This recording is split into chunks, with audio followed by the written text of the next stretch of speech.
आप देख रहे हैं भाईंदर संवाद।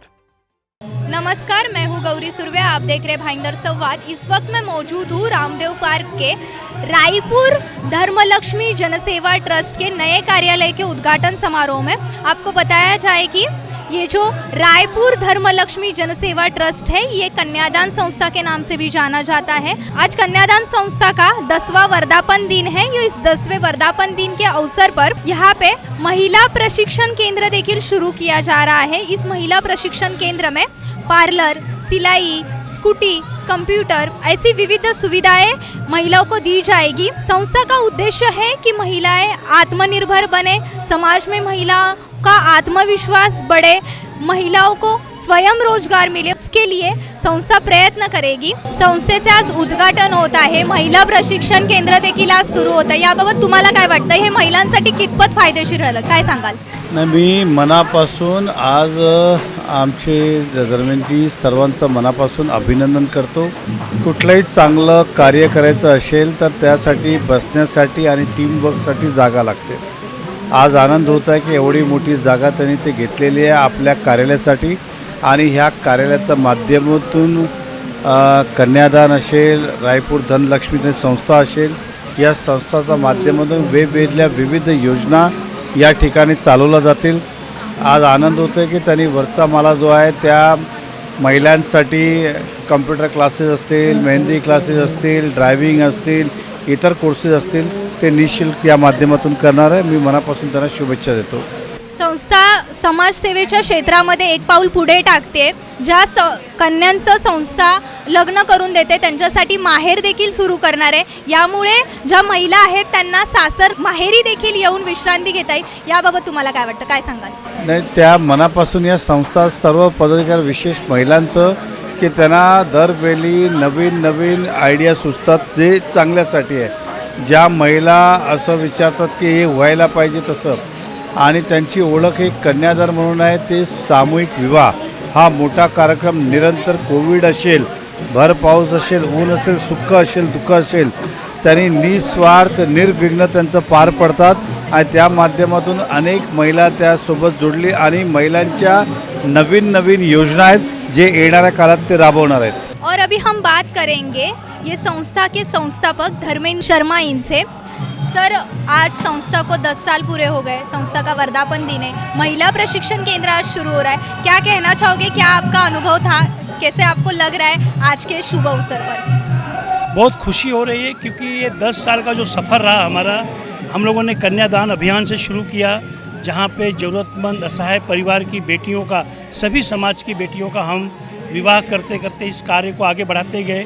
और जैसे जैसे हम आगे बढ़े वैसे वैसे महिलाओं की जितनी भी समस्याएं थी वो सामने आती गई, और उन समस्याओं से ये समझ में आया कि महिलाओं का सशक्तिकरण अभी बहुत बाकी है, जिससे हमें पूरे समाज को, पूरे पुरुष समाज हो चाहे महिला समाज जो सशक्त है पहले से, उन सबको मिलकर के कुछ ऐसा करना है जहां महिलाएं पूरी तरह से आत्मनिर्भर हों, स्वावलंबी हो, किसी के ऊपर निर्भर ना हो। क्योंकि आज के जो ज़माने में है किसी एक के ऊपर घर नहीं चल सकता, ये सबको पता है। इसलिए हमने एक ऐसा अभियान शुरू किया और आज मेरा मायका की तरह एक मॉडल हमने बड़ा ऑफिस लिया, जहाँ पर पे सारी चीज़ें महिलाओं को, चाहे वो पार्लर हो, चाहे वो मेहंदी हो, चाहे वो सिलाई हो, चाहे स्कूटी सीखना हो, मतलब महिलाएं कैसे क्या चीज़ सीख करके उनके अंदर जो भी स्किल है उसको बाहर लाना और उस स्किल के सहारे उनको आगे बढ़ाना, ये हमारा एक मकसद है। और इस मकसद में हम धीरे धीरे कामयाब हो रहे हैं। हमारी महिलाओं की टीम बहुत मजबूत है क्योंकि हमने महिलाओं के अंदर एक ही मंत्र डाला है, समस्याएं आपकी है तो समाधान भी आपको ही करना है। आओ हम सब मिलकर के कुछ ऐसा बनाएं कि आने वाली पीढ़ी और आने वाली जो महिलाएं जो कोई भी कमज़ोर हो वो मजबूत बने, सशक्त बने और कमजोरी कहीं से भी ना रहे। और रियल में देखा जाए तो सबसे ज़्यादा शक्ति और त्याग जो है और करुणा जो है वो महिलाओं के अंदर है, वो हमारी टीम में हम महिलाओं के अंदर देखते हैं। और हमारी महिला अध्यक्ष एकता पारिक जी जो इसको बखूबी निभा रही हैं और बहुत मजबूती के साथ पूरे टीम को संगठित कर रही है।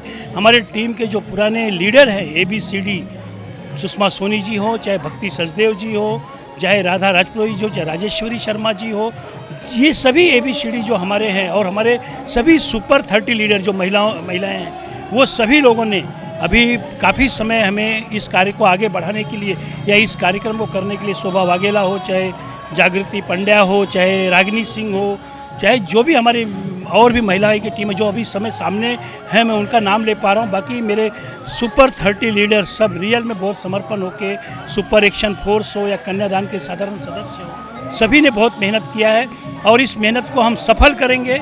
और ये जो हमारा प्रशिक्षण केंद्र है ये 12 महीने चलेंगे, हमेशा चलेंगे और भी शहरों में, देश में, मीरा भाईंदर में और भी जगहों पे ये चालू होगा। ये हम इस तरह से कार्य कर रहे हैं।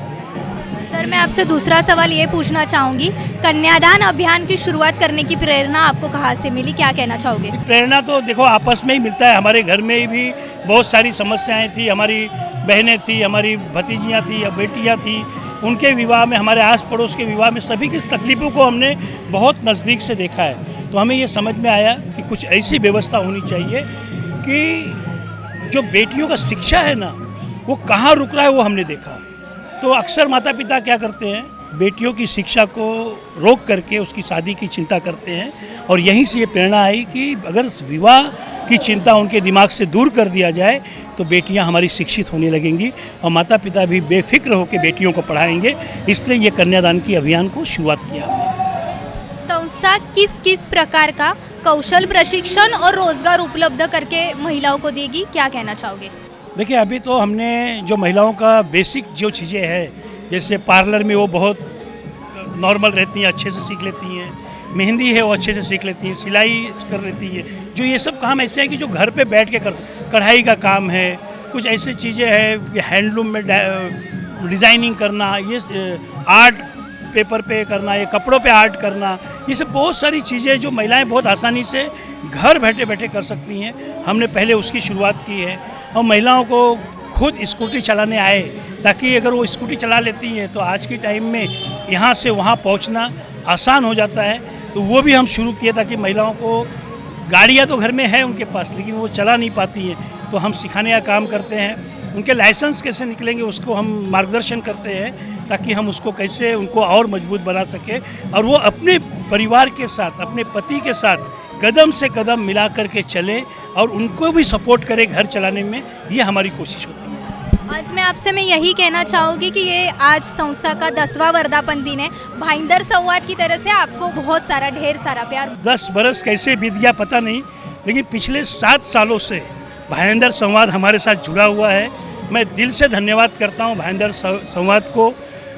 सुर्वे जी सरनेम है आपका, मैं आपको भी धन्यवाद करता हूँ और आपके जो ऑडिटर हैं मिथिलेश पांडे जी, उनको भी धन्यवाद करता हूँ।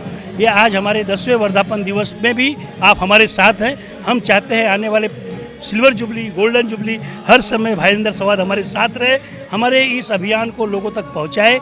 एक अच्छा बॉन्डिंग हुआ है हम लोगों का कि हमारे कार्यक्रम को कैसे लोगों तक पहुँचाया जाए। इसके लिए मैं पूरी टीम को, आपके जो वहाँ पे बैठ कर के ऑडिट करती हैं आस्था जी, उनको भी दिल से धन्यवाद। साक्षी जी भी पहले थी, उनको भी, सबके नाम मुझे याद आ रहे हैं, लेकिन बहुत अच्छा है। आपकी टीम को भी दिल से धन्यवाद करता हूँ। और अभी हम बात करेंगे रायपुर धर्मलक्ष्मी जनसेवा ट्रस्ट के ट्रस्टी से। सर, क्या कहना चाहोगे, आज 10 साल पूरे हो रहे हैं, आज वर्धापन दिन है संस्था का, एक नए महिला प्रशिक्षण केंद्र की शुरुआत हो रही है, क्या कहना चाहोगे, क्या आपका अनुभव है? मेरी हार्दिक शुभकामनाएं हैं, हमेशा फले फूले। और मैं उससे शुरू से जुड़ा हुआ हूँ, काफ़ी 7-8 साल से जुड़ा हुआ हूँ मैं, और मैंने बड़े अच्छे कार्य करे हैं, अच्छे देखे हैं। मैं कहता हूँ आगे बढ़ते रहे, संस्था आगे बढ़ते रहे, बड़े अच्छे काम करे, बड़े शुभ काम करे हैं, मंगल काम करे हैं, कन्यादान होकर शादी के से। मैं कहता हूँ आगे बढ़ते रहे, शुभकामनाएं हमारी। अभी हम बात करेंगे संस्था की राष्ट्रीय महिला अध्यक्ष एकता पारिक जी इनसे। मैम, आप पिछले 10 सालों से संस्था से जुड़ी हुई है, क्या कहना चाहोगे इस शुभ अवसर पर? आपको कैसा फील हो रहा है, आपको क्या लग रहा है? आज संस्था को 10 साल पूरे हो गए, महिला प्रशिक्षण केंद्र देखिए आज शुरू हो रहा है, क्या कहना चाहोगे? सच बताओ तो बहुत ज़्यादा खुशी हो रही है। जो हमने 5 वर्षों में बड़ा स्वप्न लिया था, पहले तो हम सिर्फ कन्यादान करते थे, लेकिन फिर जाना ना कि जो कन्याएं विवाह करके चली जाती है तो उनका घर कैसे चल रहा है, वो सही तरीके से जीवन यापन कर रहे हैं कि नहीं। फिर उसके साथ ही जो हमारी बहनें, जो हमारी टीम है, जो संस्था से जुड़ के हमारे लिए फ़ंड कलेक्ट करते हैं उन बेटियों के विवाह के लिए, तो उनका भी घर कैसे चल रहा है। तो हमें ऐसा आया कि क्यों ना ये इतना बड़ा प्लेटफॉर्म है तो उसको सही उपयोग किया जाए। तो हमने जनवरी से हमारे टीचर्स ट्रेनिंग कोर्सेज चालू किए, जिसमें हम घर बैठे भी बहनें अपना काम चला सकें, ऐसे हमने कोर्सेज प्रोवाइड किए हैं। हम इसको और बड़े लेवल पे लेके जाना चाहते हैं और आज ये शुभ अवसर है कि 10 साल पूरे होने की खुशी में हमें एक बड़ा स्थान मिल गया। जो हम बहनों को रोज़गार प्रशिक्षण देना चाहते हैं उसके लिए भी एक उपयुक्त स्थान होना ज़रूरी था, वो भी मिला। साथ में हमारी न्यू ऑफिस भी ओपन हो गई है। तो ये आप देख ही रहे हैं माहौल कितना शानदार हो रहा है और सुबह से हम पूरे भक्तिमय हो रखे हैं। पहले हमने सत्यनारायण भगवान की कथा की, अभी हमारा सुंदरकांड पाठ चल रहा है और अभी हमारे माननीय विधायक नरेंद्र मेहता जी आए थे, उन्होंने ओपनिंग की उसकी। तो पूरी तरह से माहौल पॉजिटिव है और ये सारी बहनें, यही प्रेरणा है कि इन्हीं लोगों की सोच और कार्यों ने हमको संकल्प दिया और इसको और बड़े लेवल पे लेकर जाना है और इनको सही प्रमाण में इनका स्थान दिलाना है। मेरा दूसरा सवाल आपसे ये रहेगा कि संस्था भविष्य में स्वशक्तिकरण और स्वयं रोजगार को बढ़ावा देने के लिए क्या योजना करेगी? हाँ, ये आपका सही प्रश्न है क्योंकि अब हमारी ये तैयारी शुरू हो चुकी है। अभी हमने टेक्सटाइल के लिए और जो पार्लर के लिए है उसके लिए कैसे हम बहनों को सिखा के फिर उनका पार्लर ओपन करके दें और वो अपना भी रोजगार चलाए और हमारी संस्था को भी उससे जो भी लाभ मिल सकता है उनके जुड़ने के द्वारा वो भी देंगे। साथ में हमने टेक्सटाइल का भी लिया है, हम उनका भी एक पूरा कोर्स डिज़ाइन कर रहे हैं जिसके थ्रू हम आगे उनको घर बैठे भी काम दिलाएंगे, तो उनको कहीं यहाँ नहीं भटकना पड़ेगा। अगर हमारा लघु उद्योग भी होगा तो हम यहाँ पे सेटअप देंगे उनको और उसके बाद यहाँ से करके वो अपना यापन कर सकते हैं। मैम, आज जो संस्था है उसका 10वां वर्धापन दिन है। 10वें वर्धापन दिन के अवसर पर महिला प्रशिक्षण केंद्र देखिला आज शुरू होने वाला है। क्या कहना चाहोगे संस्था के बारे में, संस्था के कार्य के बारे में? सबसे पहले मैं बहुत खुश हूँ आज कि हमारा इतना बड़ा आज ऑफिस बन रहा है और जो हम प्रशिक्षण चालू कर रहे थे उसके लिए हमें कहीं ना कहीं जगह के लिए ढूंढना पड़ता था, तो अब वो हमारी प्रॉब्लम सॉल्व हो गई। हम जो महिलाओं के लिए करना चाह रहे थे अब हम फ्रीली कर सकेंगे क्योंकि यहाँ पे काफ़ी स्पेस है हमारे पास। तो जो हमने अभी प्रशिक्षण चालू करेंगे, कल से हमारा प्रशिक्षण चालू होने वाला है। सिलाई है, पार्लर है, मेहंदी है, कंप्यूटर क्लास है। इससे बहुत सारी महिलाओं को फ़ायदा होगा। जो महिलाएं घर से बाहर नहीं निकली हैं या जिनको प्रशिक्षण करना है, हम उनसे रिक्वेस्ट करेंगे हमारे ऑफिस आए। Max pro in Ramdev park में हमारा ऑफिस है, वहाँ आके फॉर्म भरें। मात्र शुल्क है वहाँ पे 100 रुपीज़ फॉर्म है और बहुत ही कम प्राइस में आपको ये प्रशिक्षण होगा जिससे उनको आगे चल के बहुत फ़ायदा होगा। साथ में सर्टिफिकेट भी दिया जाएगा जिससे वो अपना खुद का बिजनेस भी चालू कर सकते हैं। मैम, मैं आपसे पूछना चाहूँगी कि जो ये महिला प्रशिक्षण केंद्र है उसका रजिस्ट्रेशन कब से चालू हो रहा है? इसका रजिस्ट्रेशन तो हमने ऑनलाइन तो काफ़ी दिन पहले ही चालू कर दिया था। कल हमारा फाइनलाइजेशन डे है, उसके बाद भी हमारा रजिस्ट्रेशन चालू रहेगा जो कि निःशुल्क और 100 रुपये रहेगा। ये उन महिलाओं के लिए जो महिलाएं सक्षम होकर भी घर से नहीं निकल कर अपने लिए कुछ कर सकती हैं, तो उन्हें बेसिक कोर्स से सर्टिफिकेट द्वारा, कन्यादान द्वारा, मेरा मायका की तरफ से उनको सर्टिफिकेट के साथ उनको ना पूरा प्रशिक्षण सिखाया जाएगा ताकि वो अपने कार्य क्षेत्र में अपने ही व्यवसाय शुरू कर सके। संस्था के कार्य के बारे में और संस्था के कार्य में आप इतने सालों से, उसके अनुभव के बारे में आप क्या कहना चाहोगे? संस्था के बारे में बोलना चाहती कि हमारी संस्था में बहुत अच्छा है। सब लोग प्रशिक्षण में भी बहुत अच्छा सा सिखा रहे हैं। ये हमारी सुशीला जी भी बहुत अच्छा मेहंदी सिखाती हैं और सिलाई भी सिखाते हैं, रागिनी जी है और बहुत सारे लोग हैं अच्छा सा प्रशिक्षण में सिखा रहे हैं। हम क्योंकि लड़कियां अपने पैर के ऊपर खड़ी रहे, सब सीखेगी तो अपना पैसा खुद कमा सकती है, इसके लिए हम लोग प्रशिक्षण में हैं। मैं 10 साल से हूँ इस संस्था में, जब से चालू हुई तब से हूँ मैं। और आज हमने देखा कि जो रायपुर धर्मलक्ष्मी जनसेवा ट्रस्ट है उनके संस्थापक ने अपनी राय यहाँ पे दी। यहाँ की जो महिला अध्यक्ष है एकता पारिक जी, उनसे हमने बात की। मीरा भाईंदर के एमएलए नरेंद्र मेहता जी भी यहाँ पे उपस्थित थे, उनसे हमने चर्चा की। ऐसी मीरा भाईंदर की सारी खबरों के लिए संपर्क करें और जुड़े रहें भाईंदर संवाद। मीरा भाईंदर से जुड़ी खबरों को जानने के लिए आप हमारे चैनल को लाइक, शेयर और सब्सक्राइब करें। आप देख रहे हैं भाईंदर संवाद।